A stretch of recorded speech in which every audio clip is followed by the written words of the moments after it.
Hello everyone, कैसे हैं आप लोग।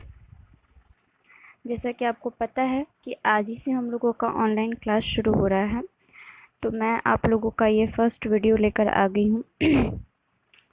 आज जो है हम लोग सबसे पहले जो है 1 क्लास से शुरू कर रहे हैं। This video is made for the students who study in class 1।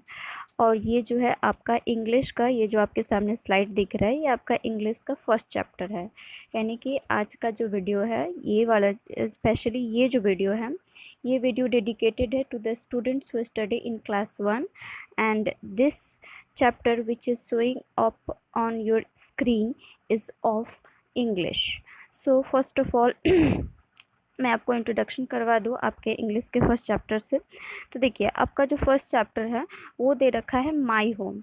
आपको पता होगा, आप लोग यूकेजी में पढ़ के आए हो, होम का मतलब क्या होता है? घर, हमारा घर, यानी कि माई होम। देखिए, इसमें जो है आपको, इसके राइटर है आपके ट्रेवर हार्वे करके एक राइटर है, उन्होंने इसको लिखा है। और इस चैप्टर में ये जो है आपको एक्चुअली एक कविता है, एक पोएम है, जो कि आपको एक बच्चे के फीलिंग्स को बताता है उसके घर के प्रति। तो इसको हम लोग पढ़ते हैं, उसके बाद इसको हम समझने की भी कोशिश करेंगे कि आखिर ये बच्चा कहना क्या चाहता है। तो देखिए, सबसे पहले आपको दे रखा है कि my home is a brick house, यानी मेरा घर जो है वो ईंटों का बना हुआ है। Where it's warm and safe to be, और घर में रहना जो है काफ़ी ज़्यादा अच्छा और शुष्क लगता है। शुष्क मतलब कि काफ़ी ज़्यादा अंदर से जो है प्रेम की भावना आती है, यानी कि उस घर में रहना जो है इमोशनली बहुत ज़्यादा बच्चे को अच्छा लगता है और सुरक्षित भी महसूस होता है घर में। I wish all world's children could be lucky like me, और बच्चा कहता है कि मुझे ऐसा लगता है, मेरी ये इच्छा होती है कि इस दुनिया में जितने भी बच्चे हैं वो मेरे ही जितने लकी हों, मेरे ही जितने भाग्यशाली हो। अब ये बच्चा ऐसा क्यों कहता है? क्योंकि हमारे जितनी बड़ी हमारी दुनिया है, जितना बड़ा हमारा देश है, इसमें कई सारे ऐसे बच्चे हैं बेटा जिनके पास घर नहीं है रहने को। ऐसे भी लोग हैं जो आपको रोड पे रहते हैं, फुटपाथ पे सोते हैं।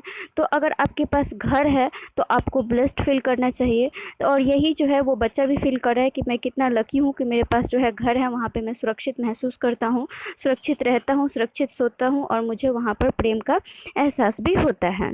तो यही जो है इस चैप्टर का, आपको इस चैप्टर से यही सीख लेना है कि हमारे पास जो है, यानी कि हमारे पास एक छत है, हमारे पास एक घर है, उसके लिए हमें अपने आप को लकी फील करना चाहिए। क्योंकि बहुत सारे ऐसे बच्चे हैं जो जिनके पास ये भी नहीं है।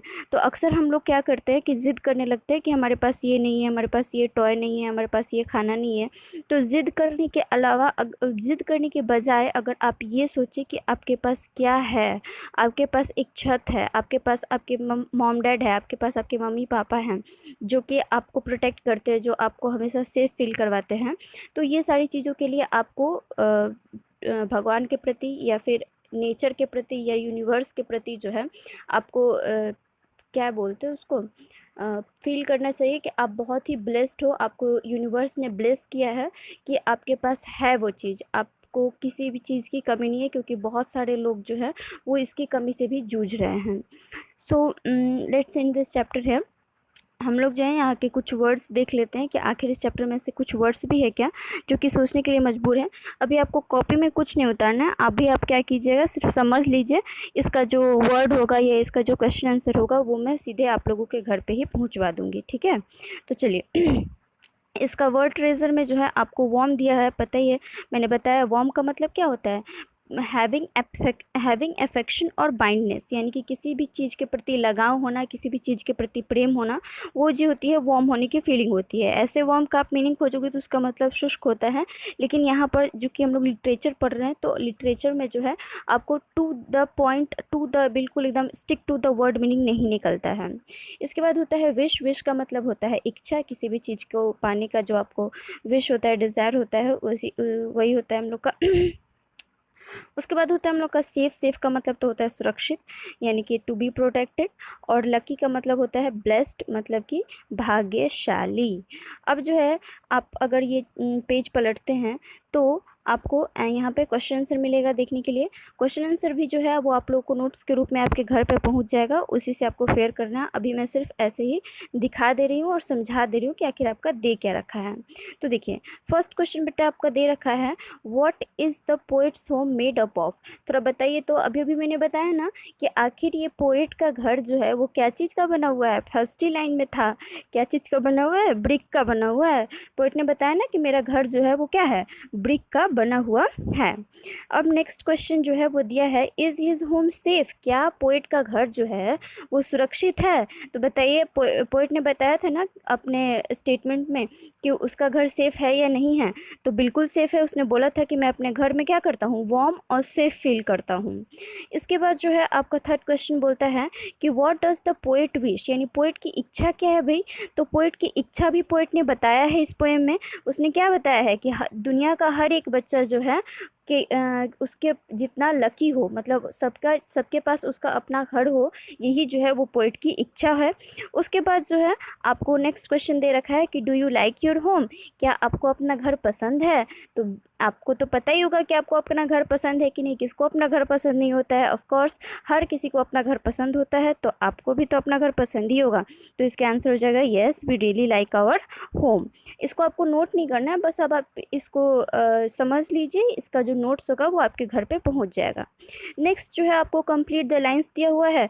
तो कंप्लीट द लाइंस जो है वो आपको पोएम को देख के या पोएम को याद करके करना है। जैसे दिया हुआ है माई होम इज़ अ, तो पीछे दिया था ना हम लोग का पोएट क्या बोलता है, स्वीट होम बोलता है। तो वहीं से जो है आपको देखकर फिल करना है, या फिर आपको क्या बोलते हैं उसको, मेमोराइज करके फिल करना है, या फिर याद, हाँ वही याद करके करना है। अब देखिए नीचे जो है हमारा दिया हुआ है कुछ वोकैब है आपका कि पहचानना है कि डिफरेंट टाइप्स ऑफ होम्स यहाँ पर दिए हुए हैं और आपको पहचानना है कि कौन कौन सा है। तो बताइए तो ये कौन बताएगा ये क्या है, बर्फ़ का बना हुआ घर। ये बर्फ़ का बना हुआ घर को क्या बोलते हैं हम लोग, इसको हम लोग बोलते हैं इग्लू। इसमें स्कीमोज रहते हैं जो ठंडे एरिया में, अब जब आप जाइएगा कभी ठंडे एरिया क्या या ठंडे एरिया के बारे में पढ़िएगा तो आपको ये देखने के लिए और सुनने के लिए मिलेगा कि ये इग्लू होता है, बर्फ़ का बना हुआ घर होता है और इसमें जो है स्कीमोज लोग रहते हैं। नेक्स्ट जो है ये देखिए, ये जो है हम लोगों का तिनका और थैचेस से बना हुआ घर है और इसको जो है हम लोग बोलते हैं हट। जैसा कि आपको पता है ये झोपड़ी दिख रही है, तो ये झोपड़ी हो जाएगी आपकी। ये क्या है बताइए ज़रा। ये देखिए कपड़े का बना हुआ है और ये अम्ब्रेला के डिज़ाइन का इसका छत है और ये जो है रस्सी से बंधा हुआ है। ये एक टेम्परेरी होम है जिसको हम लोग क्या बोलते हैं, टेंट बोलते हैं। देखा होगा आपने, ये अक्सर ही जो ट्राइबल पीपल होते हैं वो टेंट में रहते हैं। अब देखिए यहाँ पर जो है आपको एक यहाँ पर जो है आपको एक बिल्डिंग दे रखा है और पूछा है कि ये क्या है भाई। तो थोड़ा देख लेते हैं कि आखिर ये हमारा है क्या। देख रहे हो आप, इसमें बहुत सारे जो है टेरेस है और टेरेस वाले घर को जो है हम लोग आपको फ्लैट बोलते हैं। तो ये जो है हम लोग का फ्लैट हो जाएगा। उसके बाद देखिए हाउस ऑन व्हील्स, जो घर जो है ये ऐसा व्हील होता है, ये भी ट्राइबल पीपल इसमें ज़्यादा रहते हैं। तो ये जो आपको व्हील पे रहने वाला घर होता है, जो ट्राइबल पीपल चूँकि एक जगह से दूसरी जगह हमेशा ट्रैवल करते रहते हैं तो इसीलिए जो है वो हाउस ऑन व्हील्स लेके चलते हैं। और ये जो हाउस ऑन व्हील्स है इसको हम लोग बोलते हैं लोग कारवां। उसके बाद आता है हम लोग का नेक्स्ट, ये देखिए ये जो है हम लोग का विदाउट टेरेस होम है और ये विदाउट टेरेस होम को जो है हम लोग बोलते हैं आपको बंगलू। तो बंगलू है ये। और दिस वन इज टेंट, जिसको हम लोग आपको अक्सर लोग पहाड़ वगैरह या जंगल एरिया में जाते हैं कैंप वगैरह करने के लिए, तो टेंट में लगा कर रहते हैं। तो ये हो गया हम लोगों का चैप्टर का एक्सरसाइज और ये हो गया हम लोग का चैप्टर। अब सवाल आता है कि आप लोगों को करना क्या है। तो आप लोगों ने चैप्टर को समझ लिया, अगर नहीं समझ में आया तो इसको बार बार प्ले करके देखना है ताकि आपको अच्छे से समझ में आ जाए। इसके अलावा रही बात फेयर करने की, तो फेयर जो है वो आप लोगों के घर पे पहुंचा दिया जाएगा। तो जब पहुंचाया जाएगा उससे आप फेयर कीजिएगा। लेकिन फ़िलहाल आपको होमवर्क में क्या करना है, तो फ़िलहाल आपको होमवर्क में ये जो मैंने अभी आपको चैप्टर पढ़ाया माई होम, यानी ये जो पोएम हम लोगों ने अभी भी पढ़ा, इस पोएम को जो है आपको याद करना है। आप क्या कीजिए कि इस वीडियो को पॉज कर लीजिए और ये जो 4 लाइन दिया हुआ है पोएम, इसको अपनी कॉपी में उतार लीजिए और इसको उतार कर रख लीजिए और इसको दिन भर आज आपको याद करना है। और जो बच्चा याद करेगा उसको प्राइज़ भी दिया जाएगा। तो इसको अच्छे से याद कीजिए बहुत सुंदर से, और जिसको याद हो हो जाएगा वो अपना वीडियो बनाकर सुनाते हुए अपने पेरेंट्स को या अपने भैया या अपने दीदी किसी को भी सुनाते हुए वीडियो बनाएगा और उसको पोस्ट करेगा, जो उसे या फिर उसको पोस्ट करवा देगा अपने पेरेंट्स से। हम देखेंगे कि कौन कौन याद कर रहा है भाई। जो जो याद करेगा उसको प्राइज़ भी मिलेगा। चलिए, तो यही रहा आप लोग का आज का होमवर्क कि इसको याद कर लेना है। ये जो आपको दिया हुआ है पोएम, इसको जिनके पास बुक है उनके पास तो बहुत अच्छा है, जिन लोगों के पास बुक नहीं है वो इस वीडियो को पॉज करके और ये चारों लाइन उतार लीजिए। और बस अब अगले चैप्टर के साथ हम लोग जो है फिर से मीट करेंगे। तब तक के लिए आप लोग अपना होमवर्क करिए। Thank you.